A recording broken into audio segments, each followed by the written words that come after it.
Iya,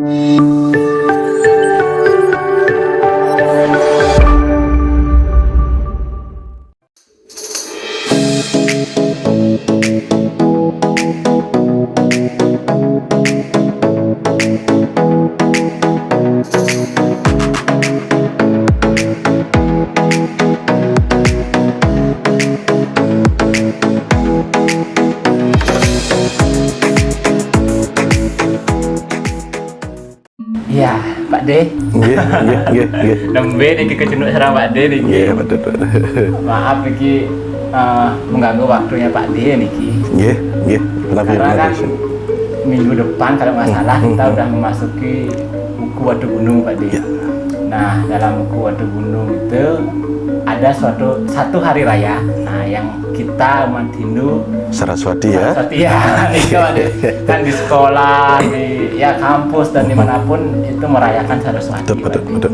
Nah, mumpung Pak D ada waktu nih. Ya, kita diskusi lah Nggih. sedikit Pak D. Nah, mengenai Saraswati, apa sih itu Saraswati Pak D? Nah, itu yang pertama dulu Pak D ya. Oke. Saraswati, apa sih Saraswati? Ya. Gini sejatinya Saraswati itu bisa kita gali dalam berbagai perspektif sebenarnya, karena teks kita sangat kaya tentang itu. Ya, dari esensi bisa kita bahas. Ya, kemudian dari Purana kita bisa bahas.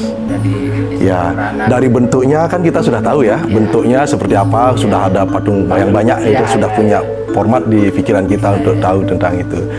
Dan dari segi analogi juga bisa,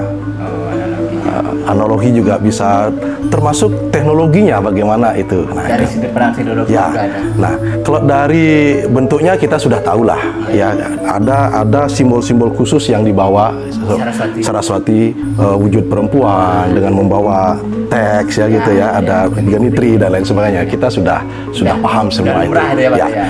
Nah, segi analogi ini kalau di teks dikatakan bahwa Saraswati itu ibarat sungai. Nah, karena Saraswati itu sama dengan pengetahuan gitu ya. Nah, pengetahuan ini itu diibaratkan sungai, dia yang mengalir. Jadi mari kita mengalir lewat pengetahuan menuju samudra kesadaran. Nah, itu esensinya begitu. Nah, kemudian kalau kita lihat dari sisi yang lain, dikatakan bahwa Saraswati itu Weda itu sendiri. Ya, jadi Saraswati, pengetahuan itu sesungguhnya satu kesatuan, bahasanya yang berbeda. Nah, kalau kita lihat dari sisi Purana, beliau kan itu sebagai saktinya Brahma. Ya, kekuatan. Nah, dikatakan bahwa permulaan itu mesti harus Saraswati. Segala sesuatu ciptaan itu muncul dari Saraswati. Makanya Brahma ya. Brahma saktinya adalah Saraswati. Karena beliau yang mencipta. Ya. Penciptaan itu terjadi ketika ada pengetahuan. Tentu pengetahuan menjadi esensi di awal. Makanya apapun ketika kita mulai dari pengetahuan, yang lainnya akan mengikuti dengan segera. Itu kira-kira sejenis. Kalau kita bicara Saraswati secara singkat. Secara singkat gitu. Jadi, nah, menarik sekali Pak D. Jadi apa yang dikatakan Pak D tadi itu bahwa semua itu berawal dari sebuah pengetahuan. Jadi dia katakan tadi Brahma, saktinya Saraswati, dan penciptaan itu pasti ketika sudah dibekali dengan pengetahuan pasti akan berjalan dengan baik. Nah, sekarang kita melihat Pak D, kita lihat sendiri lah di perkantoran, di esensi perayaan di perkantoran. Di sekolah, di kampus, setiap 6 bulan ya? Iya, setiap 6 bulan sekali itu. Bahkan ada yang sampai gede-gedean lagi merayakan Saraswati itu. Acaranya besar, kemudian di sekolah itu pasti ada patung Saraswati, Pak. Iya, benar. Di sekolah, di kampus, manapun ya, kita lihat di Bali lah. Nah, pasti ada patung Saraswati. Dan tujuannya kita di SD sudah diajarkan bahwa Saraswati adalah Dewi Pengetahuan. Nah, kenapa sekarang sudah dirayakan setiap bulan dengan disimbolkan dengan patung? Kenapa kok dengan pendidikan ini ya? Nah, pendidikan kita kok tidak sekencang itu ya? Nah, bagaimana itu? Saya ngerti itu. Ya, karena biasanya kan kalau kita memuja Saraswati kan gitu, Dewi Pengetahuan, kita langsung pintar gitu ya. Ternyata kenapa kok nggak pendidikan kok jalan di tempat itu ya?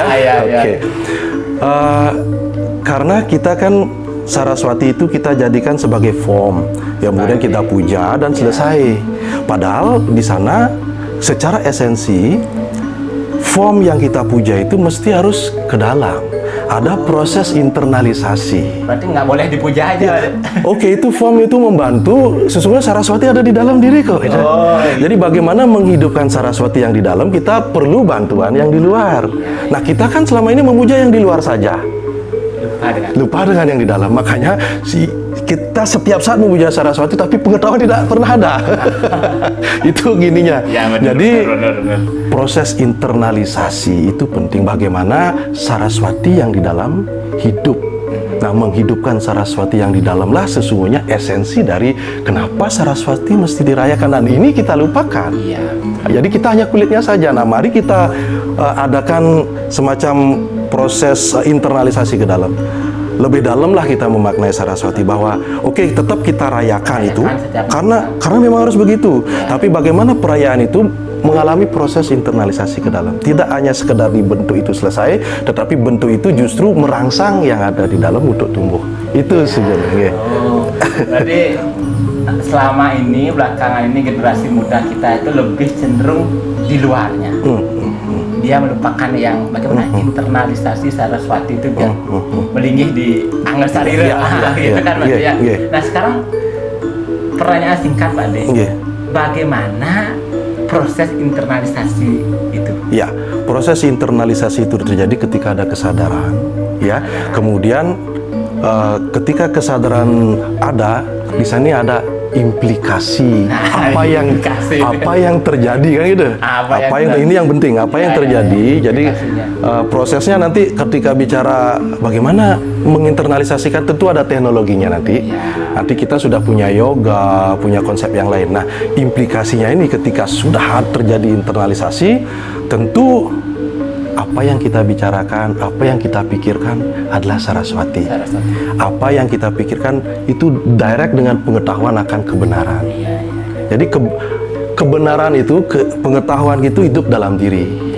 Ya, sehingga kita tidak pernah melenceng karena Saraswati itu berhubungan dengan konsep dharma, berhubungan dengan kosmik semesta, apa yang terjadi semesta ini. Nah, kita berada pada real itu. Jadi perayaan Saraswati sebenarnya mengarahkan kita untuk bagaimana kita tetap berada pada real dharma dengan mengetahui dharma itu sendiri dan hidup di dalam diri.